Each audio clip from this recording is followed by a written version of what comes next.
Entry number 29, July 1st, 2017. The night before last, I was up late. I was out of matches, so I went and checked the bars around this hotel for matches. I eventually got directed to the tobacco store within about a block of where I live. They didn't carry matches anymore, but they sold lighters for 75 cents. So, with regret, I bought a lighter. I don't like to buy lighters because I find them, and because matches work just fine, and because I sell them for the price of a smoke.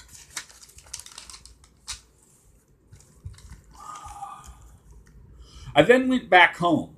I think I then made myself a sandwich and a bowl of cereal for dinner before hitting the sack. I think that was the night I cut my sandwich diagonally. That didn't work very well. I made a mess, so I won't be doing that.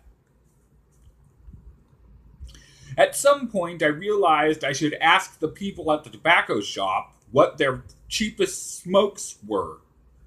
Got to be on the lookout for cheap smokes.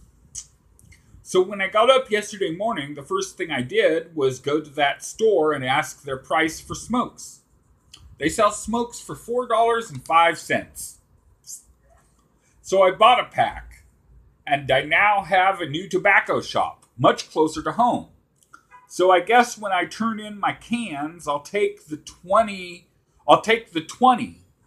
which goes up and down Burnside and basically right to my new tobacco shop. Anyway, I'll buy smokes there from now on. They're open real late, too, maybe even 24 hours. I then went to Karen Kepik's building, within a few blocks, to see if she had brought those cans and bottles. She had. The time was about 11:30. So I went to Whole Foods to turn them in. Those, plus the cans and bottles I had collected, got me $5.40, if I remember correctly.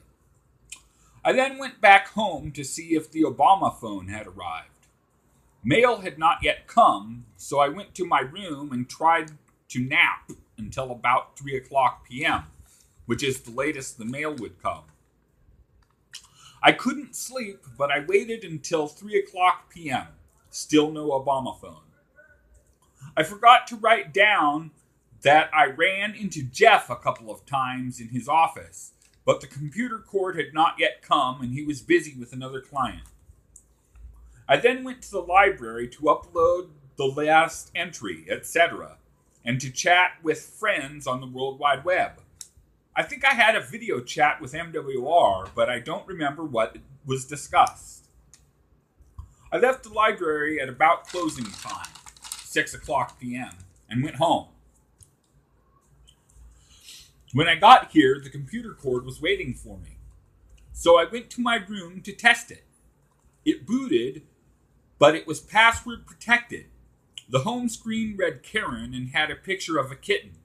The password hint was one wiener. The password hint was first wiener. So I went back downstairs to call Karen. The receptionist let me use the phone. Good thing, since my next plan was to use a payphone. Strangely, since it was after 6 o'clock, Karen picked up. She didn't remember the password, but when I told her the hint, she said the password was Roxanne. So I went upstairs and tried it. It didn't work. I tried about 4 variations on Roxanne and none worked. So I went back down and told Karen. She had a few more ideas, but by this time I was convinced that she really didn't know the password. I tried at least one more password and tried guessed, but then gave up. My next stop was to go to FreeGeek, nuke it, and turn it into a Linux machine, unless MWR had a better idea. So I got all my stuff and went down and turned in my key. We turned in our keys before leaving this building. And then checked the Subway sandwiches in the same building to see if they had Wi-Fi and a place to plug in. My computer had not yet charged enough to boot without being plugged in. The Subway didn't have any wall sockets, so my next plan was to go sit outside the Starbucks at Pioneer Square, steal Wi-Fi, and call MWR, which is what I did. MWR didn't really have anything for me, an opinion hotly contested by MWR. He wanted me to check YouTube and said Lisa might have some software for it that she could mail me. I now remember that at least one of the things MWR and I discussed in the video chat at the library was that I challenged him to try videoing himself reading a journal like I do. His writing is so messy, I don't think he'll do better than me. He accepted the challenge. It's on like Donkey Kong.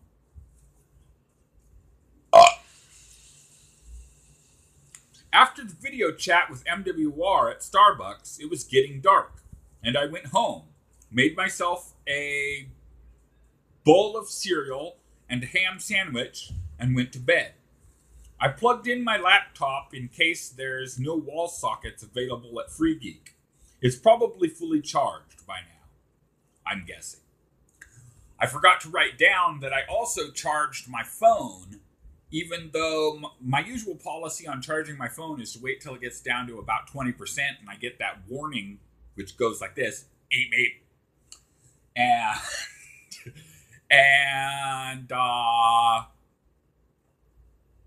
but I made an exception in this case because, again, I want to make sure that I'm fully charged when I go to FreeGeek in case they don't have wall sockets. This morning I smoked, relaxed, and played some NetHack in preparation for this entry. One of the reasons I'm writing this now instead of later is to kill time for checking the mail for that Obama phone at 3 o'clock p.m. The time is about 2:08. I have $13.01. I am voluntarily going without store-bought smokes in case I need that money at FreeGeek. After I complete this, real soon, we're almost there, I think I'll go downstairs and see if the mail has come.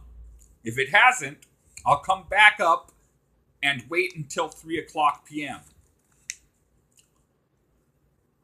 I had the dried up final heel of my rye bread and a cup of Ovaltine for lunch while writing this entry. End of entry.